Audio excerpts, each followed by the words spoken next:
Sejumlah pasien dengan penyakit tak dikenal berdatangan ke Rumah Sakit Pusat Wuhan awal Desember 2019. Pejabat kesehatan Cina mengumumkan penyebabnya, sebuah virus corona jenis baru. COVID-19 can be characterized as a Presiden pandemic. Jokowi mengumumkan kasus positif virus corona pertama di Indonesia. Ada 2 warga negara Indonesia yang dinyatakan positif terjangkit virus Pemerintah corona. membentuk gugus tugas percepatan penanganan COVID-19. Terdapat penambahan kasus konfirmasi positif yang baru sebanyak 114 kasus. Pemerintah sejumlah negara pun perlahan-lahan menerapkan Kita dapatkan new normal. konfirmasi positif naik 700 orang. Di mana tambahan kasus baru ini seperti Anda lihat di layar membuat jumlah kasus COVID-19 melampaui 100.000. Hari ini jumlah kasus positif COVID-19 Kasus COVID-19 di tanah air bertambah sebanyak 2.858 kasus. Kasus positif COVID-19 di Indonesia hari ini naik 3.142 Ada orang. 4.617 kasus baru COVID-19 dalam 24 jam terakhir. Bapak, Ibu, dan saudara-saudara yang saya hormati, saya ingin menyampaikan satu kabar baik, bahwa hari ini pemerintah sudah menerima 1,2 juta dosis vaksin COVID-19. Tentunya saya dan jajaran mengambil langkah yang cukup beresiko. Bahkan di saat tingkat penyebaran virus COVID-19 ini sedang tinggi-tingginya.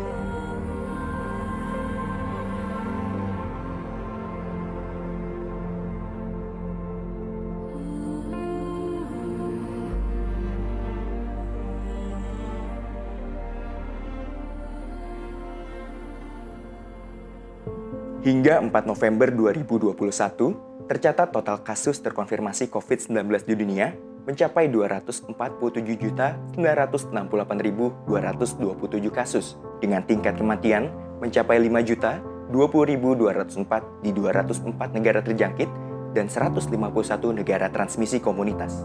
Di Indonesia sendiri, berdasarkan data per 14 November 2021, jumlah positif COVID-19 tercatat sebanyak 4.250.855 kasus, dengan tingkat kesembuhan mencapai 96,4%. Dengan berbagai upaya preventif dan antisipatif, pemerintah terus mewujudkan komitmennya untuk menanggulangi penyebaran COVID-19 dengan meningkatkan testing serta akselerasi vaksin. Sejak Juli 2021, diketahui angka kasus positif serta kematian secara konsisten mengalami penurunan seiring dengan peningkatan vaksinasi ke seluruh negeri. Sudah lebih dari 120 kali vaksin didatangkan dengan beragam jenis oleh pemerintah melalui Bandara Internasional Soekarno-Hatta, dengan total mencapai 300 juta dosis vial. Penyuntikan vaksinasi telah dilakukan 208.265.720 dengan rincian 130.364.946 dosis 1 dan 84.190.603 dosis 2. Tercatat, 63 dari 100 orang Indonesia telah melakukan suntikan vaksin pertama. Tentunya, pemerintah berkomitmen agar seluruh masyarakat Indonesia tidak hanya melakukan vaksinasi lengkap, tetapi mendukung upaya pemerintah untuk akselerasi vaksin dengan tujuan untuk pemulihan ekonomi dan kondisi sosial masyarakat. Lantas, bagaimana vaksin mendukung pemulihan Indonesia? Vaccines, what they do is they are a part of the germ that our body can recognize and develop an immune response to, so that the next time that we see the real germ, there are already fighters in our body to protect us against the infection. Vaksin adalah produk biologi ya, atau produk yang berasal dari mikroorganisme yang kemudian kita produksi di Bio Farma. Nah, kemudian diberikan kepada orang yang sehat, bukan orang yang sakit. Kemudian ketika diberikan kepada seseorang tidak menimbulkan sakit, tetapi justru akan merangsang atau menstimulasi untuk terjadinya kekebalan tubuh dari orang tersebut. Dari WHO sebetulnya sudah ada guidance-nya, ketika kita membuat vaksin itu tidak semua penyakit ada vaksinnya ya. Jadi biasanya vaksin itu dibuat pertama adalah untuk satu penyakit yang mematikan, kemudian yang kedua adalah suatu penyakit yang kalaupun tidak mematikan dia menimbulkan kecacatan. Kemudian yang berikutnya adalah untuk penyakit yang sangat mudah menular. Nah, di antara penyakit-penyakit ini, COVID-19 ya, itu termasuk adalah jenis penyakit yang sudah mudah untuk menular dan juga mematikan. Maka salah satu penanganannya adalah itu dengan vaksin atau dengan vaksinasi. Diketahui saat ini terdapat 10 jenis vaksin COVID-19 yang telah digunakan di Indonesia dengan izin penggunaan darurat atau Emergency Use Authorization atau EUA dari Badan Pengawasan Obat dan Makanan atau BPOM yang terdiri atas vaksin Sinovac, AstraZeneca, Sinopharm, Moderna, Pfizer, Sputnik V, Novavax, Janssen, Confidencia, dan Zivivax. Karena kita mendatangkan vaksin ke Indonesia untuk khususnya COVID-19 ini itu ada 2 jenis. Yang pertama adalah jenis vaksin setengah jadi atau kita sebut dengan bulk. Itu setengah jadi, kemudian di kita dilakukan fill and finish, dilakukan produk akhir di Bio Farma. Kemudian yang jenis kedua adalah vaksin yang produk finish, artinya finish produk yang sudah jadi ya. Nah, yang sudah jadi ini memang ada beberapa jenis tergantung produsennya dan juga tergantung platform teknologinya. Tetapi dari sisi fungsinya semuanya sama. Salah satu program pemerintah untuk melakukan vaksinasi massal. Vaksinasi massal ini adalah untuk memutuskan rantai penularan daripada COVID-19. Jadi jenis-jenis ragam inilah yang menjadikan bisa meningkatkan kekebalan daripada masyarakat apabila dilaksanakan vaksinasi. Pemerintah melalui Kementerian Kesehatan terus meningkatkan percepatan vaksinasi dengan menggelar vaksinasi massal atau sentra vaksinasi di berbagai tempat yang mudah dijangkau, yang bekerja sama dengan pihak-pihak dari seluruh lapisan masyarakat. Karena tingginya kebutuhan vaksinasi di Indonesia, pemerintah tidak hanya melakukan produksi vaksin massal di dalam negeri, tetapi juga menghadirkan vaksin melalui mekanisme impor dari luar negeri. Kita bukan tidak mampu, tetapi memang di dalam masa yang pandemi ini kita membutuhkan ratusan juta vaksin ya. Jadi totally akan divaksin itu adalah 400 juta. Nah, kalau kita mau produksi hanya untuk fill finish, kita tidak punya kemampuan produksi yang sangat cepat. Padahal kita membutuhkan waktu yang sangat cepat untuk bisa terbentuk herd immunity ini di masyarakat. Jadi itu bukan Indonesia belum kenapa kita impor, karena memang ketersediaan daripada vaksin di Indonesia itu belum ada. Dalam rangka menanggulangi dan mencegah penyebaran COVID-19, diperlukan percepatan dan kepastian tersedianya vaksin yang dapat memenuhi kebutuhan seluruh masyarakat. Sebagaimana ditetapkan Peraturan Presiden Nomor 99 Tahun 2020, pelaksanaan pengadaan vaksin yang dilakukan melalui penugasan kepada Badan Usaha Milik Negara atau BUMN ataupun kerjasama lembaga atau badan internasional. Jadi ada 56 juta vaksin yang sudah berhasil diimpor ke Indonesia dari 11 negara sahabat dan juga ada dari organisasi yang bukan pemerintah. Nah, ini negara-negara sahabatnya juga dari Eropa, Barat, dan Selatan, dan juga dari Amerika, dari Asia Timur, maupun dari Oseania. Pada bulan Desember 2020, diketahui telah tiba vaksin perdana di Indonesia dengan jumlah total 1.200.568 vial 1 dosis vaksin.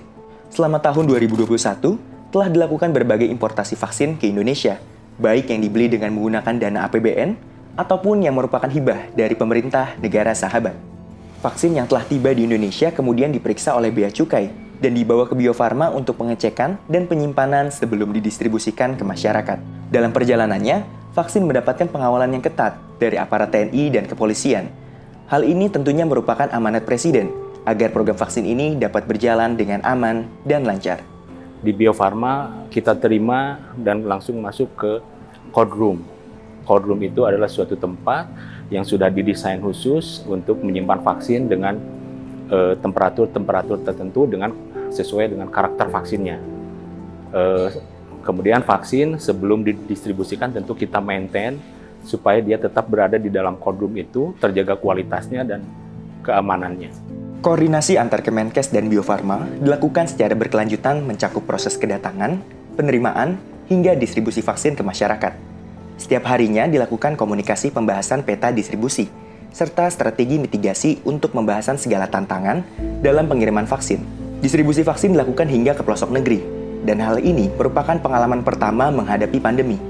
Isu-isu yang terjadi seperti keterbatasan infrastruktur dan moda transportasi terus dieliminasi demi kelancaran pendistribusian vaksin ke masyarakat.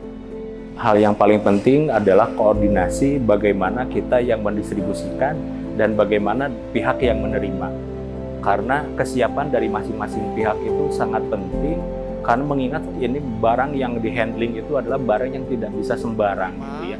Dengan komitmen dan berbagai langkah yang telah diambil oleh pemerintah dalam penanganan pandemi COVID-19, utamanya terkait program vaksinasi ke seluruh negeri, bagaimana peran Bea Cukai sebagai institusi yang berada di garda terdepan dalam melakukan pengawasan atas barang impor?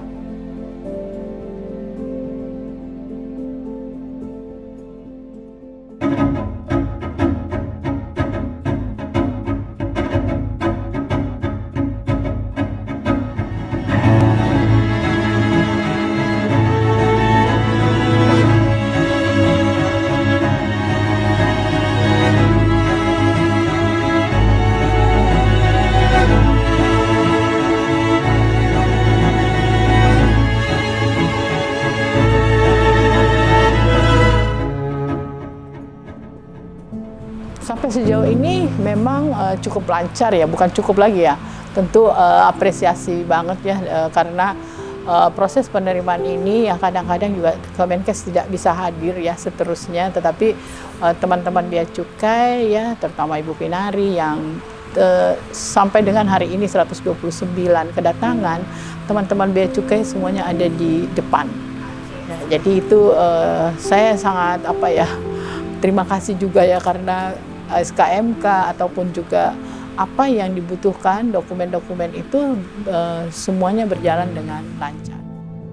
Tentunya kita sangat bangga menyambut program vaksin ini karena kita tahu bahwa ini adalah amanah dan tanggung jawab yang besar dari Kementerian Keuangan kepada Direktorat Jenderal Bea dan Cukai, khususnya kepada Kantor Pelayanan Utama Bea dan Cukai Soekarno-Hatta, karena 98% importasi vaksin itu masuk melalui Bandara Soekarno-Hatta. Dan tentunya kita semua semangat untuk memperlancar importasi vaksin ini. Ketika bicara tentang melayani vaksin dengan cepat dan supaya cepat lancar, tentunya ada strategi yang harus kita siapkan. Yang pertama terkait dengan prosedur agar vaksin itu bisa cepat dan lancar. Tentunya kami mempersiapkan bagaimana prosedur yang mudah, tentunya meliputi pembebasan fiskal dan juga tanpa harus dilakukan pemeriksaan fisik. Yang kedua adalah terkait dengan sumber daya manusia. Kami membaginya dalam 3 shift, pagi, siang, sore, dan malam. Kemudian yang ketiga, bagaimana sinergi dan koordinasi terbangun dengan baik dengan kementerian lembaga terkait lainnya, juga para importir, PPJK, dan masyarakat. Sesuai dengan Peraturan Menteri Keuangan Nomor 188 Tahun 2020 tentang pemberian fasilitas kepabeanan dan atau cukai, serta perpajakan atas impor pengadaan vaksin dalam rangka penanganan pandemi COVID-19, importasi vaksin diberikan fasilitas fiskal berupa pembebasan bea masuk dan atau cukai tidak dipungut PPN, serta dibebaskan dari PPh pasal 22 impor. Proses pabeanan untuk importasi vaksin sebenarnya sama dengan importasi barang-barang lainnya. Itu ketika syarat pengangkut datang, mereka pasti sudah mengajukan RKSP dan manifest. Namun untuk khusus vaksin, karena dia bisa mendapatkan fasilitas pembebasan bea masuk, dia harus sebelumnya mengajukan fasilitas pembebasan bea masuk berupa SKMK. Alur pengajuan pembebasan atas importasi vaksin diawali dengan pengajuan via online oleh pihak importir baik perusahaan ataupun kementerian dalam portal yang dikenal dengan sebutan Single Submission Indonesia National Single Window atau SSM INSW. Data yang telah disampaikan selanjutnya akan diproses oleh BPOM dan secara paralel diterima oleh sistem Kemenkes untuk penerbitan surat keterangan impor atau SKI beserta rekomendasi Kemenkes. Saat kedua persyaratan dokumen tersebut telah terbit, datanya akan dilanjutkan ke sistem bea cukai yang disebut aplikasi FTZ. Pemeriksaan dilakukan atas kelengkapan dan kebenaran data yang disampaikan. Jika seluruh data telah sesuai dan benar, maka diterbitkan surat keputusan Menteri Keuangan atau SKMK untuk fasilitas pembebasan atas impor vaksin. Selama pandemi sejak awal tahun 2020, Bea Cukai terus melakukan optimalisasi pelayanan untuk memberikan fasilitas pembebasan bukan hanya untuk importasi vaksin, tetapi juga importasi atas barang-barang penanggulangan COVID-19, seperti swab test, ventilator, ataupun oksigen konsentrator. Para petugas tetap harus masuk bekerja untuk memberikan pelayanan dan bahkan tidak dapat mengikuti mekanisme work from home yang tengah dilakukan oleh pegawai lainnya. Kekhawatiran petugas saat pandemi ya, ini pasti ya semua karyawan, semua pegawai kita pasti juga merasakan hal yang sama. Apalagi waktu awal-awal ya Mbak ya, waktu awal tuh agak-agak semua orang mau keluar aja takut gitu ya, pasti itu dirasakan. Namun demikian karena mau nggak mau, suka nggak suka, karena tugas kita di Bea Cukai ya harus menjaga di lini terdepan ya, kita wajib hukumnya, karena kalau nggak kita siapa lagi masa. Bea Cukai sudah sangat menjembatani dan sangat memfasilitasi ya datangnya vaksin ini, mulai dari proses awal, negosiasi tahap awalnya itu terkait dengan berbagai perjanjian untuk mendatangkan vaksin itu, hingga pengiriman, hingga kedatangan di sini, dan juga distribusi itu peran Bea Cukai sentral dan sudah menjembatani dan memfasilitasi importasi atau kedatangan vaksin ke Indonesia. Proses penerbitan izin impor atas vaksin serta pembebasan fiskal dapat berjalan dengan baik dan tepat waktu. Namun, hal tersebut digantungkan pada sinergi BPOM, Kemenkes, dan Bea Cukai yang berperan dan berkewajiban mengawal proses pengadaan vaksin dari hulu ke hilir. Tidak jarang, ketibaan vaksin terjadi secara mendadak, utamanya untuk vaksin dari perolehan hibah luar negeri.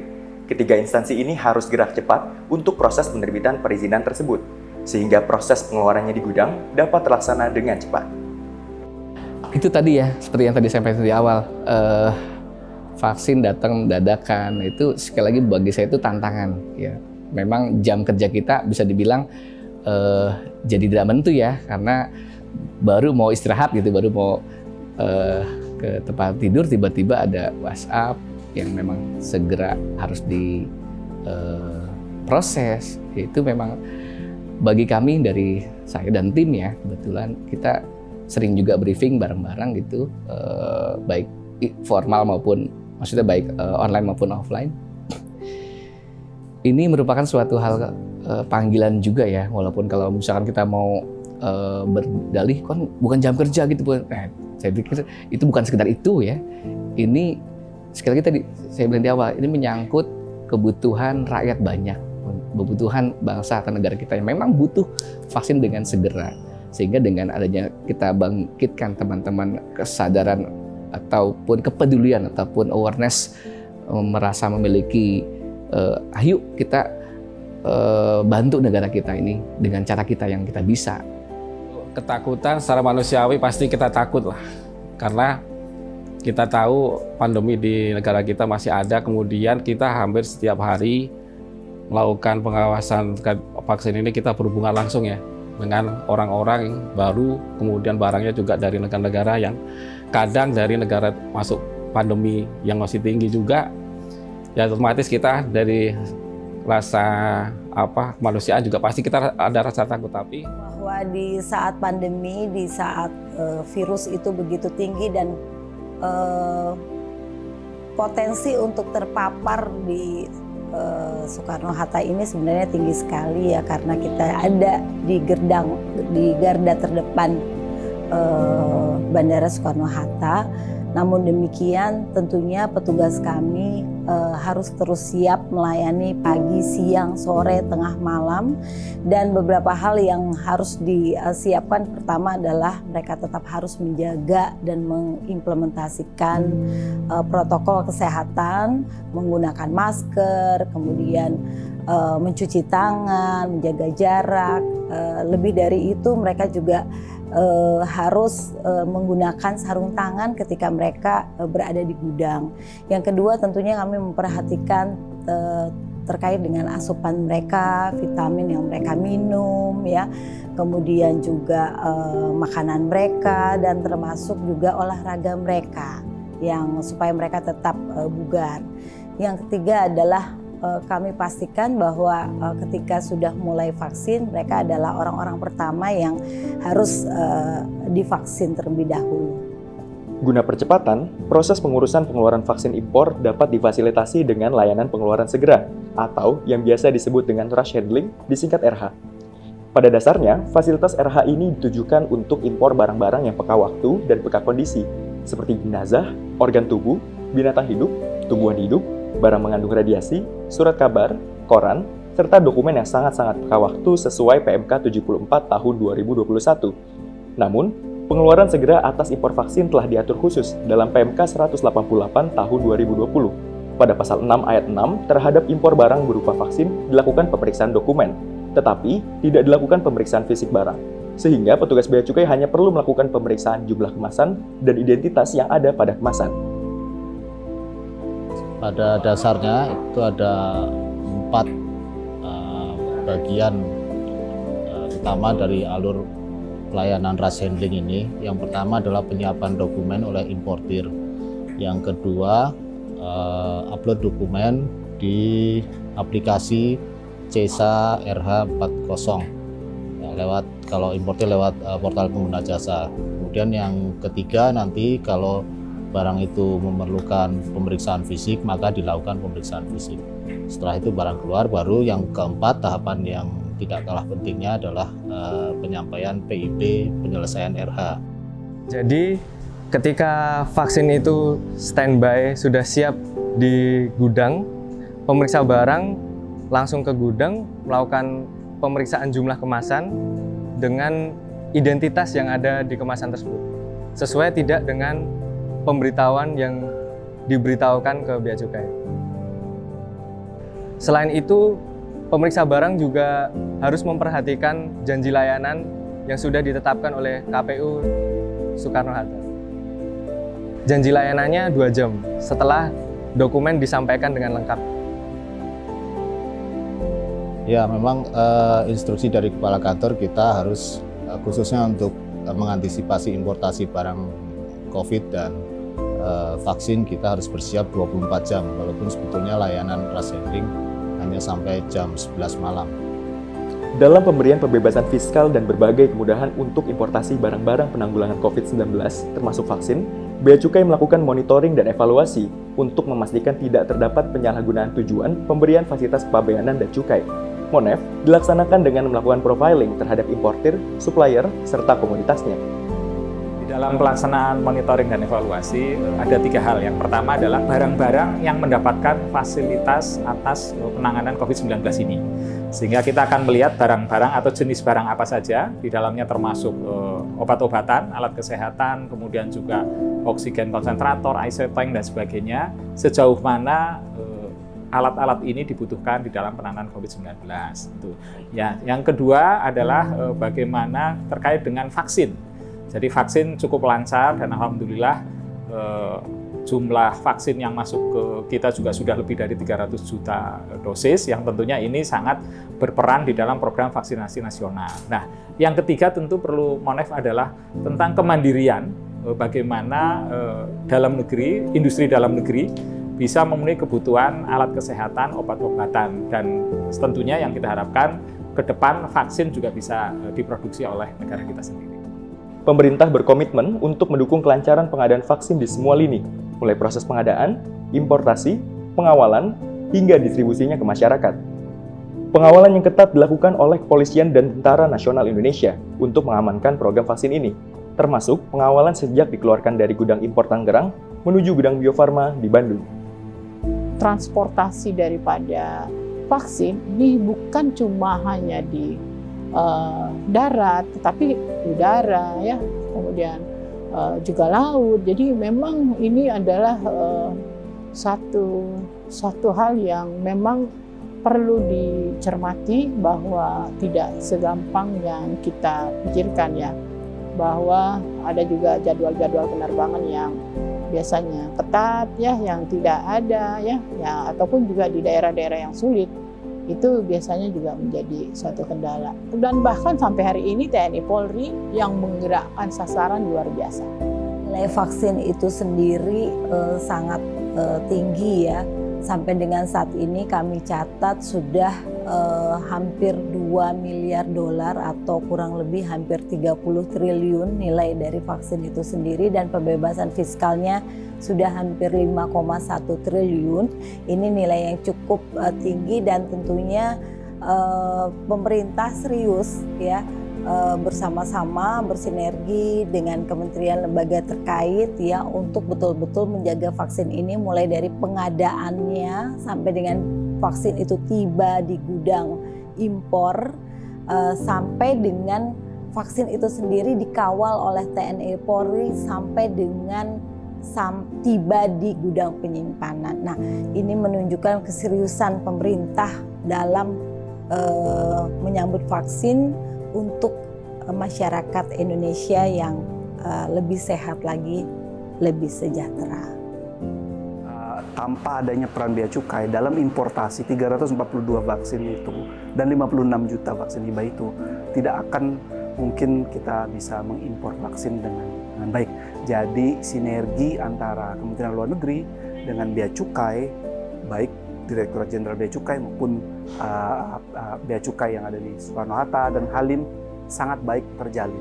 Begitu juga dengan kementerian lain yang terkait. Jadi sinergi itu sudah sangat baik. Kita harus siap karena itu merupakan tanggung jawab dan kewajiban kita ya. Kita memiliki panggilan untuk melayani pada masyarakat agar vaksin tersebut bisa segera keluar. Nah, dengan semangat yang diberikan oleh atasan, rekan kerja, keluarga di rumah, support dan petuah-petuah yang diberikan, itu yang membuat kita merasa dikuatkan selama bekerja.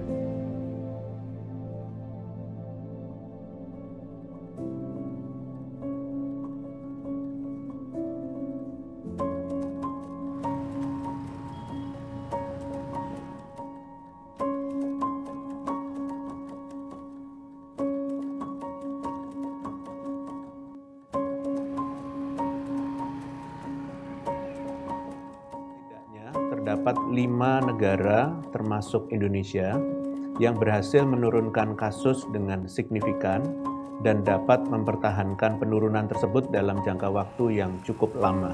Negara kita telah berhasil menurunkan kasus hingga 99,3% dari puncak lonjakan. Ambil pemerintah dalam penanganan COVID-19 berhasil mengendalikan angka penularan. Sebagian besar daerah di Indonesia mulai menunjukkan kurva penurunan COVID-19.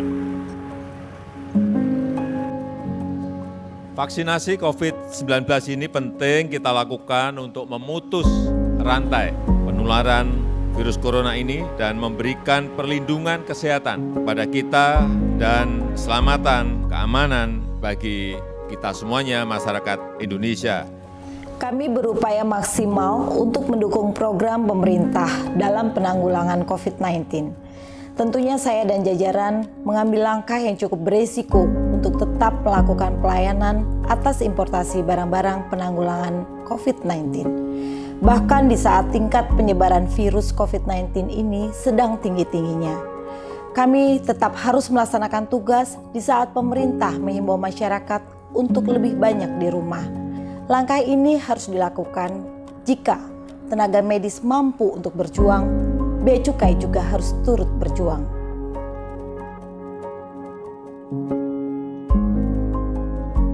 Suntikan pertama dilakukan untuk memicu respon kekebalan awal, yang selanjutnya akan dilanjutkan dengan suntikan kedua untuk menguatkan respon imun yang telah terbentuk. Manfaatnya ke saya, badan saya lebih fit, keluar juga saya lebih berani untuk beraktivitas, lebih bugar aja. Alhamdulillah sih semenjak divaksin nggak ada keluhan apa-apa, terus buat kemana-mana saya lebih tenang gitu Pak. Secara fisik alhamdulillah saya merasa lebih sehat dan bugar. Untuk secara psikis alhamdulillah saya untuk kemana-mana jadi lebih pede karena setelah vaksin kita lebih mudah untuk beraktivitas kembali. Buat proteksi diri saya sendiri, yang apalagi saya itu kerja di terminal, yang ketemu sama banyak orang, keamanan buat diri sendiri dan juga buat orang-orang sekitar gitu. Apalagi keluarga-keluarga dekat, apalagi keluarga yang di rumah. Setelah divaksin itu kan terlihat ya jumlah kasus aktif COVID di Indonesia itu berkurang jauh. Jadi saya berharap dengan adanya vaksin ini, dan apalagi kalau ketika sudah menyeluruh, menyebabkan kekebalan massa. Memang, tidak ada hal yang pasti. Grafik penurunan COVID-19 di penghujung tahun 2021 digoyahkan dengan munculnya beberapa kasus varian Omikron. Tentunya, ini menjadi tantangan baru. Dan di balik semua ketidakpastian terkait COVID ini, kita harus memantapkan diri, memastikan bahwa kita, Bea Cukai, harus siap untuk kembali mengabdi. Bea Cukai Soekarno-Hatta tegas mengawasi, gegas melayani, siap lepas landas untuk Bea Cukai makin baik.